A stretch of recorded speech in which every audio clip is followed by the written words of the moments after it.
ಎಲ್ಲರಿಗೂ ನಮಸ್ಕಾರ. ಆ ಜಗನ್ಮಾತೆ ಪಾದಾರವಿಂದಕ್ಕೆ ನಮಸ್ಕರಿಸುತ್ತಾ ಈ ವಿಡಿಯೋ ಮಾಡ್ತಾ ಇದ್ದೀನಿ. ಹಿಂದೂ ಧಾರ್ಮಿಕ ಆಚರಣೆಯಲ್ಲಿ ಶಕ್ತಿಪೀಠ ಯಾತ್ರೆ ಬಹಳ ಮಹತ್ವ ಹೊಂದಿದೆ. ಎಲ್ಲರಿಗೂ ಗೊತ್ತಿರೋ ಹಾಗೆ 108 ಶಕ್ತಿಪೀಠಗಳು ಇದೆ. ಕೆಲವೊಂದು ಪುರಾಣಗಳಲ್ಲಿ 51 ಇದೆ. ಹಾಗೂ ನಮ್ಮ ಆದಿಗುರು ಶಂಕರಾಚಾರ್ಯರು 18 ಅಷ್ಟಾದಶ ಶಕ್ತಿಪೀಠಗಳ ಬಗ್ಗೆ ಉಲ್ಲೇಖ ಮಾಡಿದ್ದಾರೆ. ನಾವಂತೂ ಈ ಜೀವಿತಾವಧಿಯಲ್ಲಿ ಎಷ್ಟು ಶಕ್ತಿಪೀಠ ಆಗುತ್ತೋ ಅಷ್ಟು ಪೀಠಗಳನ್ನ ದರ್ಶನ ಮಾಡೋಣ ಅಂತ ಇದ್ವಿ. ಯಾಕಂದರೆ ಕೆಲವೊಂದು ಶಕ್ತಿಪೀಠಗಳು ಭಾರತದಿಂದ ಹೊರಗಡೆ ಇದ್ದಾವೆ. ಶ್ರೀಲಂಕಾ, ನೇಪಾಳ, ಬಾಂಗ್ಲಾದೇಶ ಹಾಗೂ ಪಾಕಿಸ್ತಾನ್ ಈ ಕಂಟ್ರಿನಲ್ಲೂ ಇದೆ. ನಾವು ಈಗ ಹೊರಟಿರೋದು 24 ಶಕ್ತಿಪೀಠಗಳ ದರ್ಶನ ಬೈ ರೋಡ್.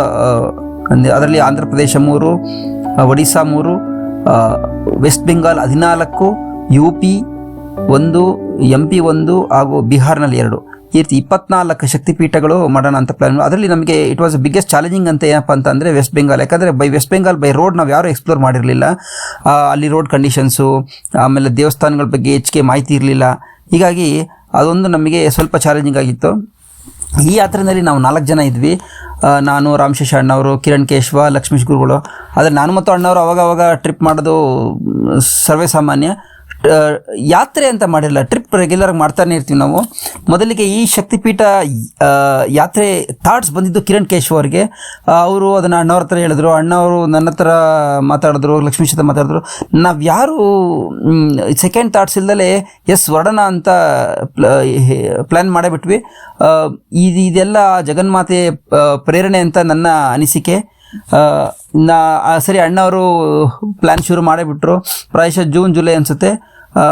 ಅವರು ಕಂಪ್ಲೀಟಾಗಿ 24 ಶಕ್ತಿಪೀಠದ್ದು ರೂಟ್ ಮ್ಯಾಪು, ಆಮೇಲೆ ಆ ದೇವಸ್ಥಾನದ ಹಿಸ್ಟ್ರಿ, ಅಂದರೆ ಅಲ್ಲಿ ಸತೀದೇವಿ ಯಾವ ಭಾಗ ಬಿದ್ದಿತ್ತು, ಆಮೇಲೆ ಆ ಸತೀದೇವಿಯ ಶಕ್ತಿಪೀಠಕ್ಕೆ ಏನಂತ ಹೆಸರು, ಈ ಥರ ಎಲ್ಲ ಕಂಪ್ಲೀಟ್ ಹಿಸ್ಟ್ರಿ ಎಲ್ಲ ಮಾಡಿ ಅವರು ನಮಗೆ ಕಳಿಸ್ಕೊಟ್ರು. ಆಮೇಲೆ ಇಲ್ಲಿ ಬೆಂಗಳೂರಿಂದ ಎಷ್ಟು ಕಿಲೋಮೀಟ್ರ್ ಆಗುತ್ತೆ, ಎಷ್ಟು ಅವರ್ ಜರ್ನಿ ಆಗುತ್ತೆ, ಟೋಟಲ್ ಎಷ್ಟು ಕಿಲೋಮೀಟ್ರ್ ಜರ್ನಿ ಆಗುತ್ತೆ, ಈ ಖರ್ಚು ವೆಚ್ಚಗಳು, ಇದೆಲ್ಲ ಕಂಪ್ಲೀಟ್ ಡೀಟೇಲ್ಸ್ ಅಣ್ಣವರು ವರ್ಕೌಟ್ ಮಾಡಿ ಕಳಿಸ್ಕೊಟ್ರು. ಆಮೇಲೆ ಈ ಟ್ರಿಪ್ಪಲ್ಲಿ ನಾವು ಔಟ್ಸೈಡ್ ಫುಡ್ಡು ಮಾಡೋದು ಬೇಡ ಅಂತ ನಾವು ಊಟ ಮಾಡೋದು ಬೇಡ ಅಂತ ಡಿಸೈಡ್ ಮಾಡಿ. ಯಾಕಂದರೆ ಒಂದು ಕಟ್ಟುಪಾಡು ಪಾಲಿಸಬೇಕಾಗಿತ್ತು. ಹಾಗಾಗಿ ಕಿರಣ್ ಕೇಶವ್ ಅವರು ಕಂಪ್ಲೀಟ್ ಫುಡ್ಡು 15 ದಿವಸಕ್ಕಾಗೋಷ್ಟು ಫುಡ್ಡು ಸಾಮಾನು ವ್ಯವಸ್ಥೆ ಮಾಡ್ಕೊಳ್ಳೋ ಆ ಜವಾಬ್ದಾರಿ ಅವ್ರು ತಗೊಂಡ್ರು. ಲಕ್ಷ್ಮೀಶ್ ಗುರುಗಳು 15 ದಿವಸಕ್ಕಾಗೋ ಊಟ ತಿಂಡಿ ರುಚಿಯಾಗಿ ನಮಗೆ ಮಾಡಾಕ್ತೀನಿ ಅಂತ ಆ ಜವಾಬ್ದಾರಿ ಅವ್ರು ತಗೊಂಡ್ರು. ನಾನು ಹೊಸ ಕಾರ್ನ ಈ ಟ್ರಿಪ್ಪಿಗೋಸ್ಕರ ತಗೊಳ್ಳೋಣ ಅಂತ ನಾನು ಡಿಸೈಡ್ ಮಾಡಿದೆ. ಟೀ ಶರ್ಟ್ಸು, ಸ್ಟವ್ಸು, ಈ ಥರ ಅಡುಗೆ ಸ್ಟವ್, ಈ ಎಲ್ಲ ಜವಾಬ್ದಾರಿ ನಾನು ತಗೊಂಡೆ. ಒಂಥರ ಕಂಪ್ಲೀಟ್ ತುಂಬ ಉತ್ಸುಕರಾಗಿ ನಾವು ಈ ಎಲ್ಲ ಪ್ಲ್ಯಾನ್ ಮಾಡಿದ್ವಿ. ಅಂದರೆ ಎಲ್ಲರೂ ಸಮಾನ ಮನಸ್ಕರಾಗಿರೋದ್ರಿಂದ ನಮಗೆ ಈ ಒಂದು ಆ ಜಗನ್ಮಾತೆ ನಮಗೆ ನಮ್ಮಲ್ಲೇ ಆ ಶಕ್ತಿ ತುಂಬಿದ್ಲು ಅಂತ ನನ್ನ ಒಂದು ಅನಿಸಿಕೆ.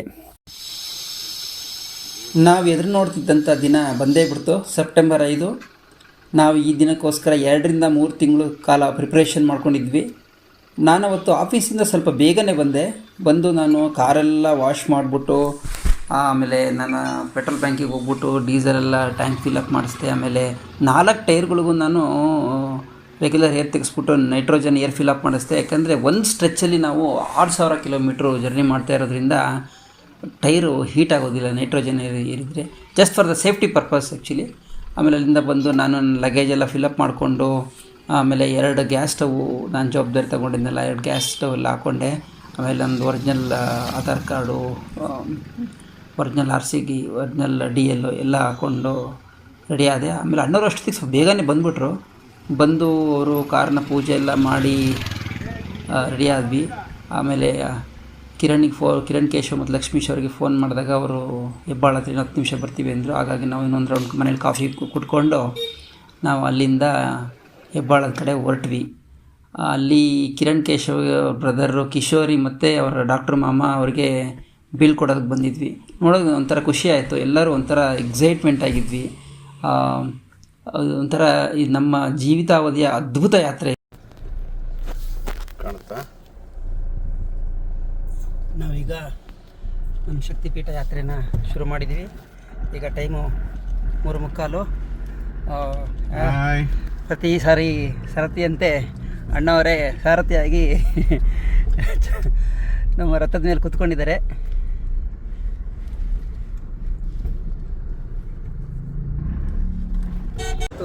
ನಮ್ಮ ಶಕ್ತಿಪೀಠ ಯಾತ್ರೆಯ ಮೊದಲನೇ ದಿನ ಜಸ್ಟ್ ಸ್ಟಾರ್ಟೆಡ್ 1 ಅವರ್ ಬ್ಯಾಕ್. ಈಗ ನಾವು ಬೆಂಗಳೂರು ಸಿಟಿನ ಕ್ರಾಸ್ ಮಾಡಿ ಹೊಸಕೋಟೆ ದಾಟ್ಬಿಟ್ಟು ಈಗ ಒಂದು ಪಾಕಶಾಲೆಯಲ್ಲಿ ಕಿರಣ್ ಆ್ಯಸ್ ಯೂಶುವಲ್ ಅವರು ಬ್ಯುಸಿ ಆಗಿದ್ದಾರೆ. ಲಕ್ಷ್ಮೀಶ್ ಆರಾಮಾಗಿ ಕಾಫಿ ಕಾಯ್ತಾ ಇದ್ದಾರೆ. ಮೈಸೆಲ್ಫ್ ಆ್ಯಂಡ್ ರಾಮ್ ಶೇಷ್ ಅವರು ಹೆವಿ ಡ್ರೈವಿಂಗ್ ಆಗಿದೆ ಈಗ 1 ಅವರ್. ತುಂಬ ಟ್ರಾಫಿಕ್ ಇತ್ತು actually. So let us see. ಇವತ್ತು night we are plan to reach Rajahmundry by tomorrow early morning. So ಇವತ್ತು ನೈಟು ಕಿರಣ್ ಆಲ್ರೆಡಿ ಅವರು ಚಪಾತಿ ಎಲ್ಲ ರೆಡಿ ಮಾಡ್ಕೊಂಡು ಬಂದಿದ್ದಾರೆ. ಈಗ ರಾತ್ರಿ 8:45.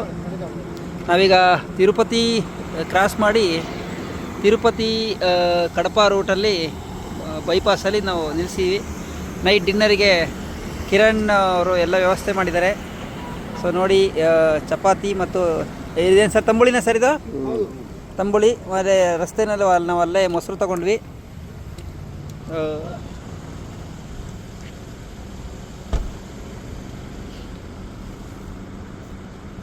ಸೊ ನಮ್ಮ ಮೊದಲನೇ ದಿನದ ಊಟ ಈಗ ರಸ್ತೆ ಮನೆಯಲ್ಲಿ. ಸಮಯ ಈಗ 10 ಗಂಟೆ ಆಗ್ತಾಯಿದೆ.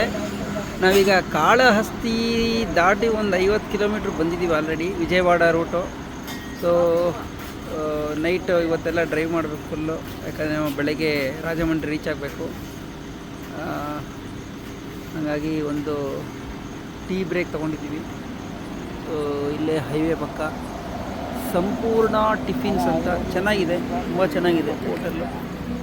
ನೋಡಿ ಅಣ್ಣವರು ಕಿರಣ್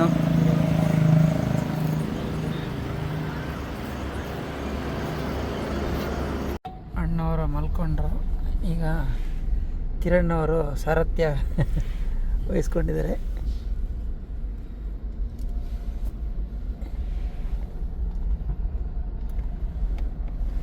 ಬೆಂಗಳೂರಿಂದ ನಾವೀಗ 446 ಕಿಲೋಮೀಟ್ರ್ ಬಂದಿದ್ದೀವಿ.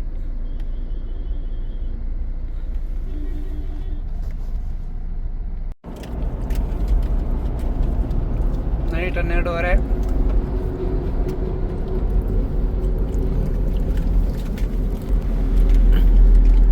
ನೋಡಿ ಯಾರು ಮಲಗಿಲ್ಲ. ಅಣ್ಣವ್ರು ನೋಡಿ ಬ್ಯಾಕ್ ಸೀಟಲ್ಲಿದ್ದಾರೆ.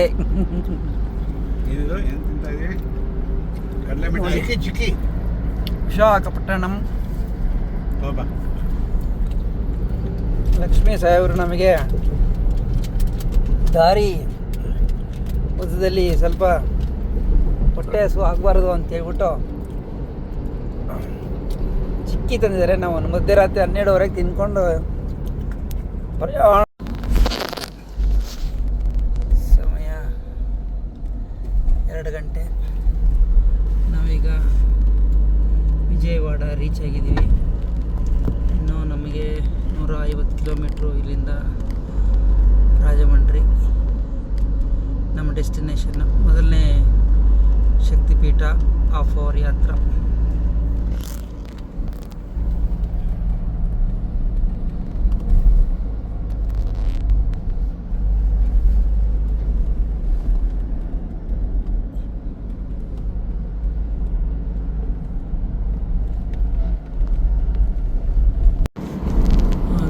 ವಿಜಯವಾಡ ಕ್ರಾಸ್ ಮಾಡಿಕೊಂಡು ರಾಜಮಂಡ್ರಿ ಕಡೆ ಹೋಗ್ತಾ ಇದ್ದೀವಿ.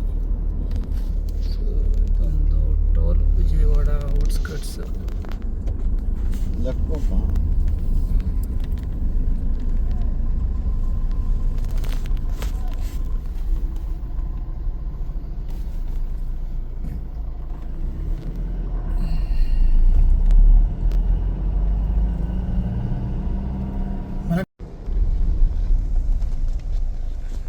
ಬೆಳಿಗ್ಗೆ 4 ಗಂಟೆ. ನಾವೀಗ ರಾಜಮಂಡ್ರಿ ಸಿಟಿ ಟೋಲ್ ಎಂಟ್ರಿ ಆಗ್ತಾ ಇದ್ದೀವಿ. Kovoor toll plaza.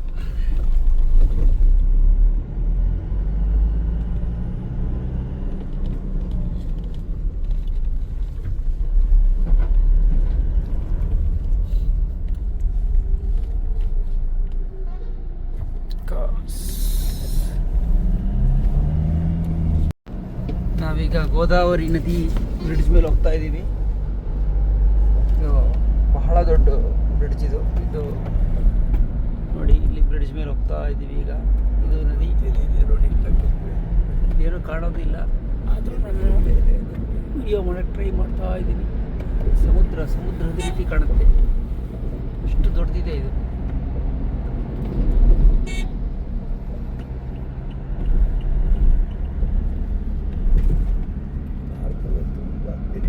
ನಾವು ಸುಮಾರು ಬೆಳಗ್ಗೆ 4:15 ವಿಶ್ವೇಶ್ವರಿ ಶಕ್ತಿಪೀಠ ರೀಚ್ ಆದ್ವಿ. ಈ ಶಕ್ತಿಪೀಠ ದೇವಸ್ಥಾನ ಏನಿದೆ ಇದು ಸಪ್ತ ನದಿಗಳಲ್ಲಿ ಒಂದಾದ ಗೋದಾವರಿ ನದಿಯ ತಟದಲ್ಲೇ ಇದೆ. ಹೆಂಗೆ ನಮ್ಮ ಶೃಂಗೇರಿನಲ್ಲಿ ತುಂಗಾ ನದಿ ಪಕ್ಕದಲ್ಲೇ ದೇವಸ್ಥಾನ ಇದೆ, ಅದೇ ರೀತಿ ಇದೂ ಸಹ ಇದೆ. ಕಿರಣ್ ರಾತ್ರಿಯೆಲ್ಲ ಡ್ರೈವಿಂಗ್ ಮಾಡಿದರು. ನಾವು ಸಪ್ತ ನದಿಗಳಲ್ಲಿ 5 ನದಿಗಳಲ್ಲಿ ಸ್ನಾನ ಮಾಡೋ ಭಾಗ್ಯ ನಮಗೆ ಸಿಕ್ಕಿತ್ತು. ಈ ಗೋದಾವರಿ ಸಿಂಧು 2 ಪೆಂಡಿಂಗ್ ಇತ್ತು. ಹಾಗಾಗಿ ಈ ಶಕ್ತಿಪೀಠ ಯಾತ್ರೆಯ ಅಮ್ಮನವ್ರ ಕೃಪೆಯಿಂದ ಈ ನದಿನಲ್ಲಿ ಒಂದು ಸ್ನಾನ ಮಾಡೋ ಭಾಗ್ಯ ಸಿಕ್ತು. ನಾವು ಬೆಳಗ್ಗೆ ನದಿನೆಲ್ಲ ಸ್ನಾನ ಮಾಡಿ ದರ್ಶನಕ್ಕೆ ಹೊರಟ್ವಿ. ನಾನು ಮುಂದೆ ಈ ಶಕ್ತಿಪೀಠದ ಬಗ್ಗೆ ಹಾಗೂ ಮುಂದೆ ಎಲ್ಲ ಶಕ್ತಿಪೀಠಗಳ ಬಗ್ಗೆ ಮುಂದಿನ ವಿಡಿಯೋಗಳಲ್ಲಿ ಎಕ್ಸ್ಪ್ಲೇನ್ ಮಾಡ್ಕೊಂಡು ಹೋಗ್ತೀನಿ. Thank you. Please stay tuned. ನಾವು ಸುಮಾರು